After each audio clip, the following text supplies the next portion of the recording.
Olá, eu sou Gisele Mantovani Pinheiro, diretora do Colégio Ampliação, embaixadora da educação da revista Top View, e hoje estou muito feliz em estar aqui com dois grandes nomes e especialistas para gravarmos o nosso primeiro episódio do nosso programa TBT Future. E esses dois especialistas estarão conosco num profundo bate-papo sobre uma palavra, ou melhor, sobre um tema que vem sendo mais pesquisado nas redes sociais nos últimos meses. Mas antes de eu apresentar, os nossos dois especialistas, eu gostaria que vocês também falassem no decorrer da apresentação sobre qual é a paixão que vocês têm pela educação e, mais do que paixão, qual é o propósito de vocês com a educação e o serviço que vocês têm para transformar a educação do nosso Brasil. O nosso primeiro nome é o professor José Mota Filho, conhecido como professor Mota. Posso dizer que um grande amigo que a educação me concedeu nesses últimos anos, que há mais ou menos 6 a 7 anos vem fazendo uma profunda imersão com os nossos professores no colégio sobre metodologias ativas para aprendizagem.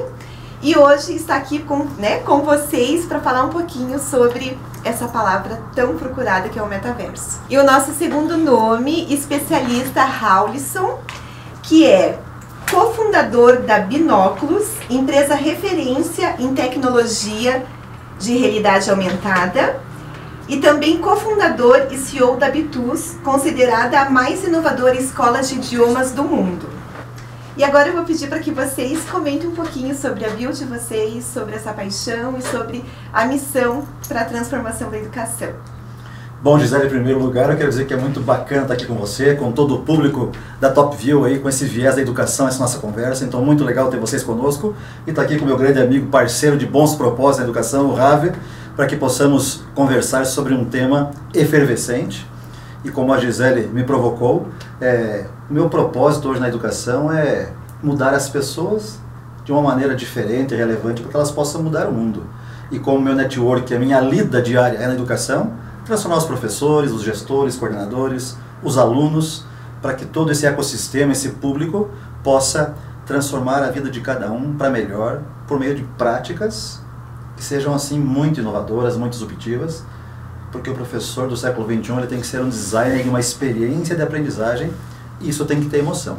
Então nós temos que deixar a nossa sala de aula com mais emoção, com mais ação, mais atitude de todos, e esse bate-papo hoje aqui terá algo em torno disso também. Estou muito feliz de estar aqui. Obrigada. Obrigado, Gisele. Muito bom estar aqui com vocês. Agradeço o convite. Eu compartilho o propósito do Mota. O meu propósito pessoal realmente é transformar a educação. Eu sou filósofo e acredito que todos os problemas hoje que a gente tem no mundo têm raiz na educação. Então, o meu trabalho aí, há mais de 30 anos trabalhando na área de tecnologia da informação, para trazer novas experiências, para fazer com que resgatar o desejo do jovem, principalmente das crianças, dos jovens, em ter uma educação mais acolhedora, que essa educação ela possa ser integral, que permeie todos os aspectos, não só da personalidade, mas do físico, do emocional. Então, nós trabalhamos para criar novas experiências que permitam com que a educação alcance um novo nível de entrega, e falando a linguagem, principalmente dessa nova geração. Muito bem, obrigada, muito obrigada. Mas antes da gente começar a falar sobre o metaverso e os seus impactos na educação, nós precisamos falar um pouco sobre o passado da nossa educação, que infelizmente ainda está presente em muitas escolas. Como vocês veem o contraste entre as deficiências do sistema educacional brasileiro com as novas abordagens e metodologias? Gisele, sensacional abordarmos isso, porque nós que estamos aqui fomos formados de uma maneira onde, na maior parte do tempo, o professor era aquele ator principal na sala de aula, o sábio no palco, que entregava de forma unidirecional esse conteúdo muitas vezes, com aulas muito expositivas, excesso de quadro negro, excesso talvez de transparência depois de slides, e sem ter muita ação do aluno com o conteúdo e até com o próprio colega, né? O formato da sala de aula também não beneficia essa interação. Recentemente a educação passou por um mega aprendizado, 2 anos de pandemia, onde todos tiveram que se reinventar de alguma forma. E tem um ecossistema que é muito atento a isso, que são os pensadores que estão ligados à Unesco. Em novembro do ano passado, eles emitiram um documento, após 2 anos de pandemia, porque a pandemia efetivamente começou em novembro de 2019.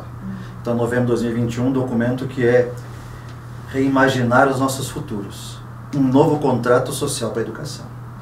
O que esse documento pede, por mais que ele seja robusto? Ele pede 3 mudanças. Primeiro, reduzir a exposição por parte do professor. Segundo, aumentar o fazer juntos. Terceiro, criar novos espaços de aprendizagem. E como hoje o ponto principal da nossa prosa é o metaverso, então ele também é um novo espaço de aprendizagem. Só que se não tiver uma mentalidade que entenda os passos antes dele, o professor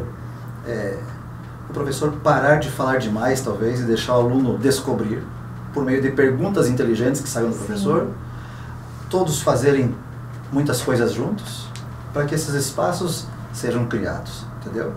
Então, talvez com esse viés, desse relatório robusto, esse documento feito a muitas mãos, a gente possa compreender que é o simples que funciona. Ninguém está pedindo nada de exagero, né? É criar novos espaços para que alavanquemos a aprendizagem, porque muito se fala de ensino, e onde fica a aprendizagem? Então, vamos criar experiência de aprendizagem. Sim.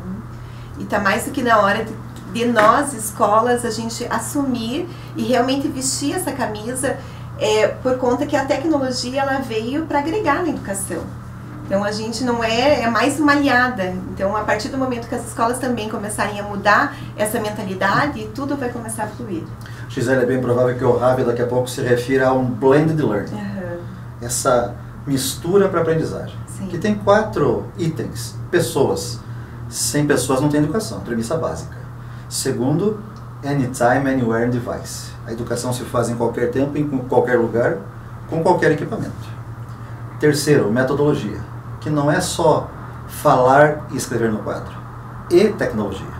Tecnologia é o 4º momento, que é uma ferramenta, é um meio para que você faça isso acontecer de uma forma que converse com o aluno, que se encaixe com as demandas do futuro, que inclua o aluno como um cidadão que vai pertencer a um mundo que será cada vez mais tecnológico. Então, certamente, Ravi, você também tem algo muito especial a nos dizer sobre todo esse contexto, porque essa é a tua praia, né? Ficar diariamente criando essas experiências, pensando nessa mistura de elementos. Sem dúvida. A tecnologia, para nós, são novas linguagens de comunicação. Mas elas têm um poder, um potencial muito grande de gerar o quê? Dados. Né? Dados e informação que vão trabalhar o indivíduo. Então, a gente sai dessa escola que forma pela média e traz agora a singularidade de cada um. Para quê? Para que o aluno tenha a melhor experiência, para que ele alcance a sua vocação. Então agora, com informação, com dados, nós conseguimos ajudá-lo a descobrir a sua vocação e começamos a educá-lo da melhor maneira possível para que potencialize aquilo que ele já tem, que ele já trouxe, né? que ele já tem em si, mas que ele precisa trazer essa experiência para a sociedade. Então, a tecnologia ela possibilita isso. Né? Nós, no mundo analógico, a gente não consegue ter dados para que a gente possa identificar o potencial de cada indivíduo, as suas fraquezas, suas debilidades. E agora a gente chega num momento de resolução tecnológica que a gente consegue visualizar, né? Dar uma visão para um professor em sala de aula desse contexto individual de cada ser humano que está ali e tratá-lo de acordo com como tem que ser, para que ele possa, aí sim, desenvolver a sua melhor experiência dentro da escola. Então, a gente acredita que a gente chegou num momento de inflexão da exponencialidade da educação individualizada. Então, é nesse momento que a gente vem chegando e a gente acredita que isso é transformador. Muito bem. Agora que a gente já falou um pouquinho sobre o passado da educação, a gente vai falar sobre um presente que já não é mais tão presente, porque ele se transmuta a todo tempo com as chegadas de novas tecnologias. E precisamos falar muito de um futuro emergente da educação, que ele precisa curar essas dores desse sistema tradicional que nós temos hoje. E eu convido vocês a falarem para o nosso público hoje sobre o que é o metaverso e como ele pode ser aplicado na educação. Gisele e amigos que estão aqui conosco, esse é um tema maravilhoso e também que a gente precisa desmistificar. Vou dar uma de professor Mota agora. Meta, aquilo que vai além, além de. Verso é como se tentássemos zipar a palavra universo. Então, estamos falando de algo que é além do universo desse que está aqui, que podemos viver, tocar diariamente e ter essas experiências desde que nascemos. Agora, que tal você poder ter experiências parecidas com essa, num mundo que não é esse aqui que podemos tocar e que esteja numa outra interface? Num mundo com avatares, num mundo digitalizado, mas onde você possa ter experiências, em muitos momentos até iguais a estas deste mundo, só que em outro formato. Numa esfera digital, numa outra interface, com outros equipamentos, onde lá você vai poder ter entretenimento, você vai poder ter um aprendizado, você vai poder comprar, vender itens, ter a experiência de, ao invés de ir ao cinema físico, assistir a um filme no sofá da sua casa com um óculos que permita essa experiência. Então, nós estamos falando em um mundo que mistura muitos elementos. Pessoas que saibam programar isso para que isso seja uma experiência para o usuário, ideias para que as pessoas possam aprender nesse novo contexto, um cenário muito diferente daquele que estamos habituados. E também não podemos confundir esse grande guarda-chuva, esse conjunto gigantesco chamado metaverso, com realidade virtual, realidade aumentada, realidade estendida, que são ingredientes que fazem parte de todo esse além do universo, né, Ravi?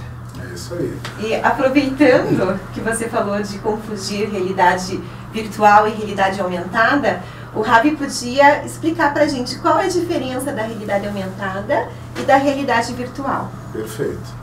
Primeiro que essas são as tecnologias que permitem com que nós façamos a arquitetura e a construção de metaversos. Metaversos porque nós vamos ter metaversos em diversas áreas e setores, né? Não vamos ter um único metaverso onde a gente vai entrar e vamos vivenciar experiências. Vamos ter diversos.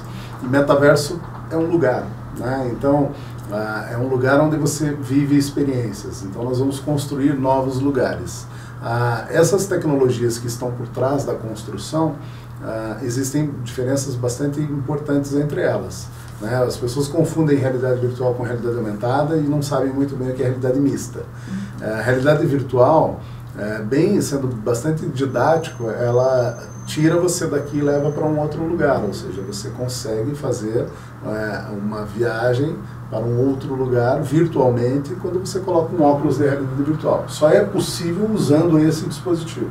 Você não faz uma imersão sem usar um dispositivo como esse. Você não faz na TV, no tablet, no smartphone. Você só faz com um óculos de realidade virtual. A realidade aumentada, ela não tira você do lugar onde você está, da realidade objetiva.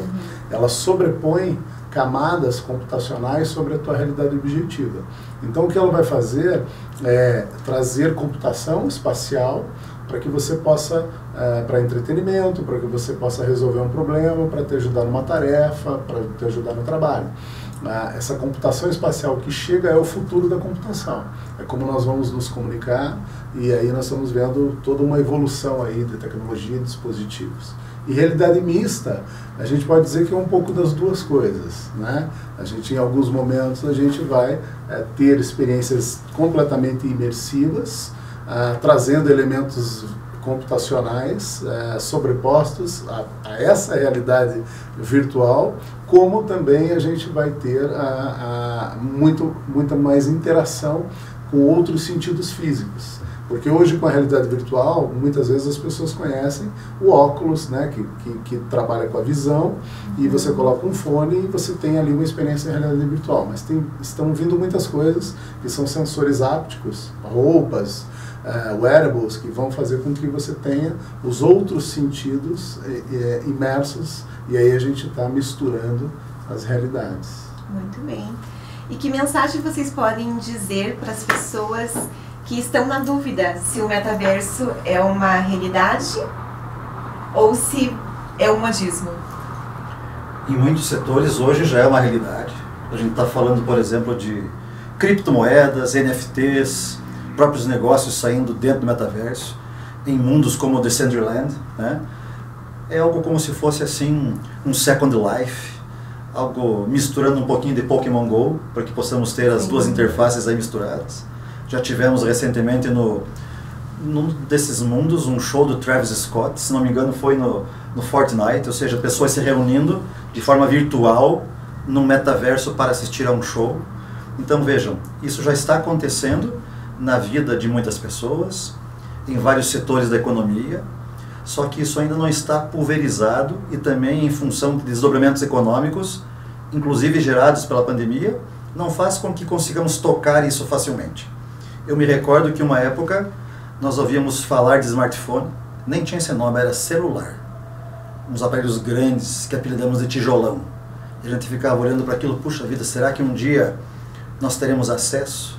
E hoje nós sabemos que muitas pessoas possuem acesso a esse tipo de equipamento, que conecta, que traz informação, traz principalmente comunicação, agrega. Hoje talvez estejamos olhando para essa solução chamada realidade virtual, aumentada, mista, estendida, metaverso, como isso está distante, mas daqui a pouco com o uso e com as soluções e com novos materiais, com novos programadores, novas plataformas de programação, é possível que o custo disso vá diminuindo, mais pessoas começam a ter acesso, a gente pode ter volume para que possamos entender. Mas certamente é um futuro para a economia, por exemplo, a construção civil. Eu conheço alguns ambientes, o Ravi também, onde o construtor está ali num pavimento construindo algo que ainda não tem os canos d'água quente, d'água fria, a tubulação de lógica. Isso precisa ser construído esse lugar. Só que em determinado lugar daquela obra, ele coloca o óculos, ele enxerga toda essa tubulação. Ele tira, não enxerga, mas ele tem a certeza de que ali tem que ficar tudo isso muito bem desenhado, muito bem fabricado. Vendas de imóveis, você agora não precisa mais ir até o showroom, ver a planta tipo. Você pode receber um óculos VR em casa, com a visita instalada, e você caminha no seu futuro apartamento, sua futura casa, tem essa experiência sem sair da sua casa para ver como é que tudo isso funciona, e aí tem muitos itens.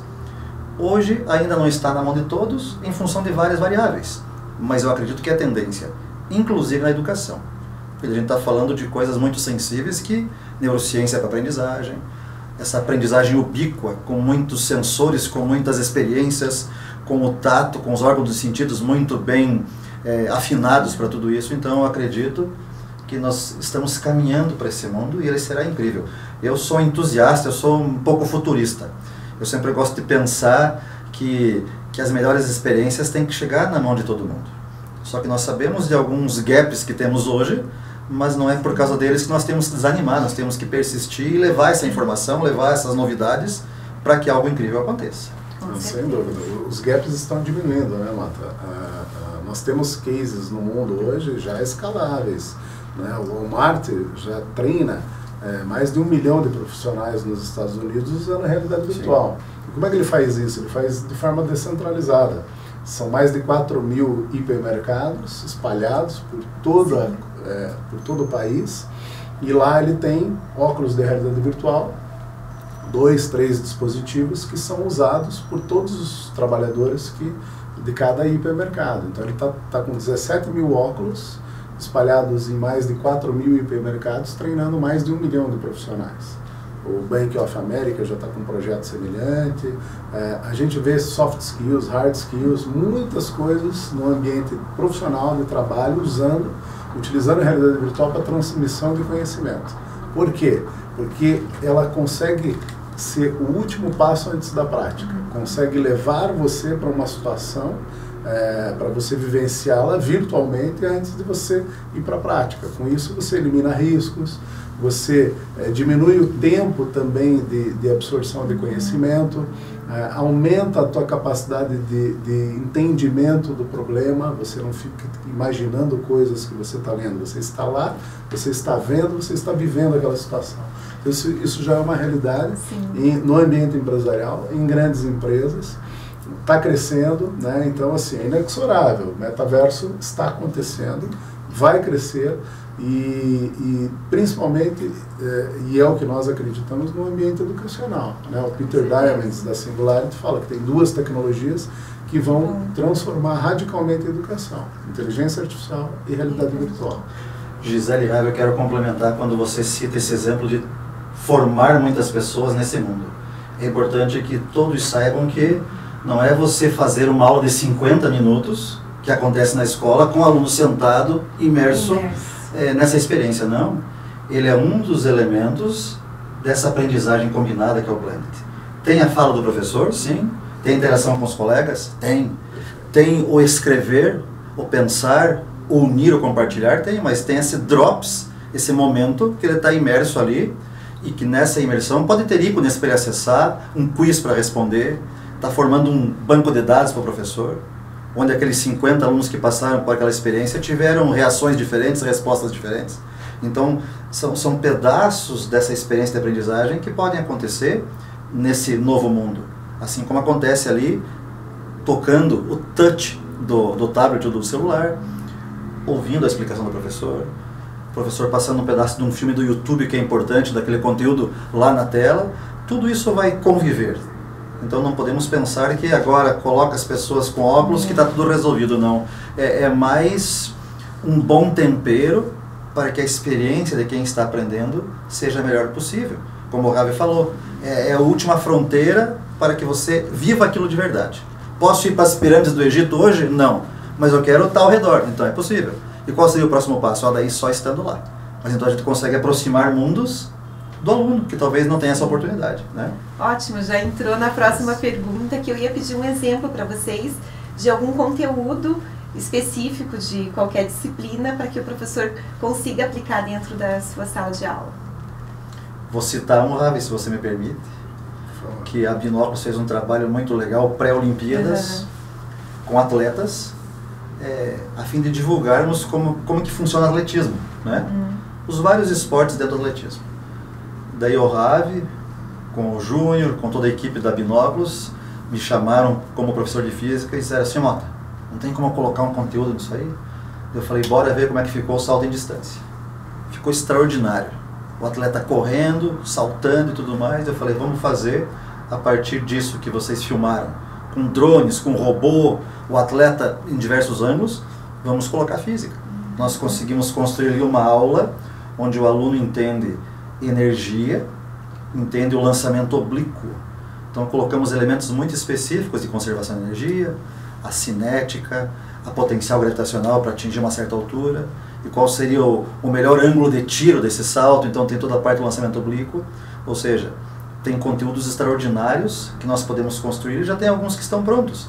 Eu só quis citar um extremamente acadêmico, porque ao invés do aluno ter essa experiência de ficar vendo o professor desenhar no quadro uma parábola, para ter um alcance, o aluno pode ser, entre aspas, esse atleta, viver essa experiência do salto para entender, puxa vida, que legal, tem realmente a energia envolvida no movimento, tem a altura, tem o alcance do salto do atleta, em algo que é real, né? Mas poderíamos fazer um cenário virtual para que ele pudesse entender uma experiência. E sobre entrar em bibliotecas e viagens, o Ravi tem milhões de exemplos aí, né, Ravi? Não, seguramente. Mas o principal fator é você trazer o significado para o aluno daquela aula e sentimentos e emoções, que vai gerar memória de médio e longo prazo. Então, o potencial, né, desses novos formatos, eles são fantásticos para que a gente possa transmitir conhecimento. E exemplos são diversos. Nós hoje temos médicos sendo educados em procedimentos cirúrgicos usando realidade virtual. Cirurgia de laparoscopia sendo treinada, a habilidade do médico com simuladores em realidade virtual. Diversos outros. Assim, a gente pode citar, dentro do campo do trabalho, da indústria, diversos processos. Agora, na educação mesmo, né, você hoje entra num corpo humano virtual, com os órgãos funcionando e você, animados. Sim, estuda as pirâmides. Aos pés das pirâmides, olha para trás e vê a favela do Cairo, ou seja, você entrega mais realismo, mas principalmente mais verdade. Sim. Então, esse é o fundamento, né? Eu fico imaginando um menino morando no sertão, acessando um óculos de realidade virtual e conseguindo fazer uma visita à estação espacial. Será que essa experiência não vai querer fazer com que desperte nele o desejo de ser um astronauta? E mesmo que ele não chegue a ser, né, o esforço que o levou, né, a tentar ser um astronauta vai fazer com certeza que ele mude a sua realidade. Então é essa a realidade que a gente Você tocou num ponto que me encanta, Ravi, porque hoje todas as tecnologias, quando a gente fala de web, tem muita coisa lá que não é bacana, mas tem muita coisa que transforma a vida das pessoas. E eu poder dar oportunidade, uma experiência que emocione e que faça com que a pessoa deseje algo melhor para ela, esse também é o papel da educação, entendeu? Você submeteu o aluno a uma experiência que eu quero isso para mim, eu quero mudar minha vida, eu quero mudar a geração, então isso é legal. Eu enxergo com esses olhos, parece bem-vindos ao futuro da educação, sabe? Nós temos uma escola de inglês que faz com que o aluno vivencie a cada aula um mini intercâmbio virtual. Ele faz uma viagem até os Estados Unidos, com personagens ali falando em inglês, então ele está imerso dentro de cenários da vida real, do cotidiano, para treinar a sua habilidade. E isso faz com que ele tenha foco, atenção, concentração total na atividade, e a mágica é diminuir o tempo de aprendizagem, né? Então a gente está conseguindo acelerar em até 4 vezes a aprendizagem do idioma usando esse tipo de tecnologia. Fantástico. Um mundo extraordinário. Um mundo extraordinário. Nós estamos nos aproximando do nosso final, mas antes, Mota, essa eu vou direcionar para você. Nós sabemos que existe uma grande lacuna entre a formação acadêmica e as nossas propostas pedagógicas dentro de salas de aula. Dentro de todo esse contexto de inovação que nós falamos agora, qual é o movimento que as escolas precisam fazer enquanto formação continuada para os nossos professores, para acreditar que a gente tenha mais efetividade para essa educação transformadora? Vou pegar um gancho na antifragilidade para a gente construir essa resposta. Me encanta muito esse cenário do professor Nassim Taleb, porque ele diz que nós devemos aproveitar oportunidades em meio ao caos. E daí vem esse termo, vamos ser antifrágeis. Não é você ser frágil que quebra rapidamente, num sopapo, e também não é ser robusto que ao levar uma pancada nada acontece. E a educação, meus amigos, passou por 2 anos antifrágeis. A educação levou muita pancada, já vinha sendo cutucada pelas inovações do mundo antes de 2019. Mas nos 2 últimos anos, 2020 e 2021, a educação levou muita pancada e teve que se sacudir, se chacoalhar. Pelo menos abrir os olhos, tirar a miopia, olhar para fora dos muros da escola, para que ela pudesse aproveitar oportunidades. E o que aconteceu, porque essa é a minha vida diária. Na vida dos professores, em alguns momentos eles estavam perdidos. Outros ecossistemas estavam se encontrando, mas não é fácil você sair de uma vida presencial, que você pode tocar o aluno, e ir para uma videoconferência num Zoom ou num Google Meet. Então, de uma forma ou outra, a educação acabou aprendendo com todo esse cenário. E se não aprendeu a pleno vapor de maneira que possa realizar tudo lá na sala de aula, pelo menos abriu os olhos de que um outro mundo existe. Então, eu sou muito esperançoso em entender que em 2 anos a educação aprendeu muitas coisas, experimentou essa antifragilidade para que possa sair melhor. Então não quebrou, não é aquele robusto que nada aconteceu, ficou melhor do que era antes. Eu preciso acreditar que isso está acontecendo, que a educação ficou melhor do que era antes, porque nós aprendemos que tem outros elementos. Só que a gente sabe que o tempo do mundo corre de um jeito, o tempo da educação corre de outro. Parece que tem um relógio só dela. Tem uma inércia que é mais para lenta do que para rápida em tomar decisões, em fazer as coisas acontecer. Então nós temos que também entender que não é amanhã na sala de aula que a gente vai conseguir essa transformação imediata. Mas é importante que todos os ecossistemas de educação olhem com carinho para a formação do seu professor. Não só em fazer uma panaceia tecnológica, mas mostrar outras abordagens. Eu finalizo esse nosso bate-papo incrível com esses 2 especialistas que com certeza esclareceram muito as dúvidas dessa palavra tão procurada e que todos estavam muito curiosos para saber, não só o que é o próprio metaverso, mas como o metaverso pode ser aplicado na educação. Eu só tenho a agradecer a participação de vocês e dizer que estou muito feliz por esse nosso bate-papo hoje. E eu finalizo com uma frase que é muito comum a todos os pensadores que pensam fora da caixa. O futuro da educação começa hoje? Começa, claro, por meio das nossas atitudes, principalmente. Competência e habilidade são necessárias no meio da educação, mas a atitude que ela é fundamental. A atitude que é ser combustível de autooctanagem. Então, o futuro da educação a gente está fazendo agora, nesse momento. Uma frase dita na sala de aula por um professor pode impactar a vida do aluno para o resto da vida. Essa consequência ela é mágica. Então, bora impactar o mundo porque está começando agora o nosso futuro. Agora. Sem dúvida. O futuro se faz agora. E esse é o nosso agora, o nosso momento histórico para que a gente transforme a educação. E é nós que fazemos esse futuro. Então, esse é o momento. Esse é o momento. Muito bem. É isso aí, show de bola. Bora mudar o mundo, gente. Valeu! Muito bem, o futuro começa agora. Obrigada. Obrigado.